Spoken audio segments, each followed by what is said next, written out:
තමන්ට කෝටි වාරයක් වැරදිලා තිබුණා. කෝටි වාරයට පස්සේ එන ඊළඟ වතාවේ තමන්ට තේරෙනවා නම් මං කෝටියක් කරලා තියෙන වැරදි කියලා. ඒ කෝටියට පස්සේ එන ඊළඟ එක වැරද්දක් නොකර හරි පැත්තට හැරෙන්න පුළුවන් නම් ඒකේ මිනිසයාගේ වීරිය. ඒක වාසනාව නෙමෙයි. ඒකේ මිනිසයාගේ වීරිය.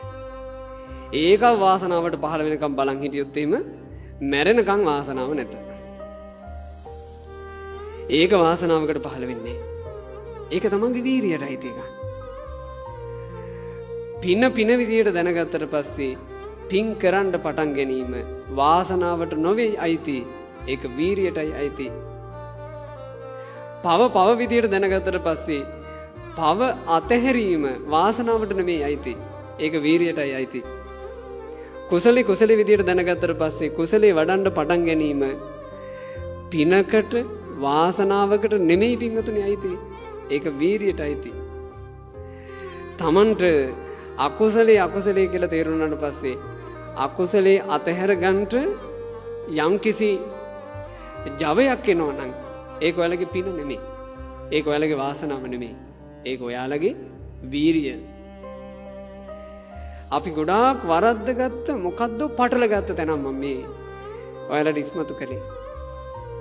බුදුරජාණන් වහන්සේ වීරිය තෝරනකොට තේරුවා අකුසලානං ධම්මානං පහනාය.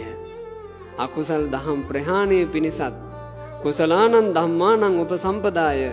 කුසල් ඉපදවීම පිණිසත් තාමවා දැඩිවගත් දල්න පරක්කම දැඩි පරාක්‍රමයකින් ගත් අනික්කිට දුරෝ කුසලේසු ධම්මේසු කුසල් උපද්දලා මිසක් අවසන් නොකරන වීරියක් යමෙකුට තියෙනං එය ආරද්ධ වීරියයි කියලා බුදුරජාණන් වහන්සේ වදාළේ.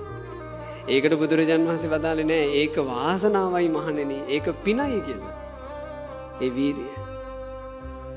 ඒ වීරිය තියෙනවා නම් පින්වතුනි කෝටි වාරයක් වැරදිච්ච මිනිසයාට උනත් හැදෙන්න පුළුවන්. විශ්වාස කරන්න ඒක හැදෙන්න පුළුවන්.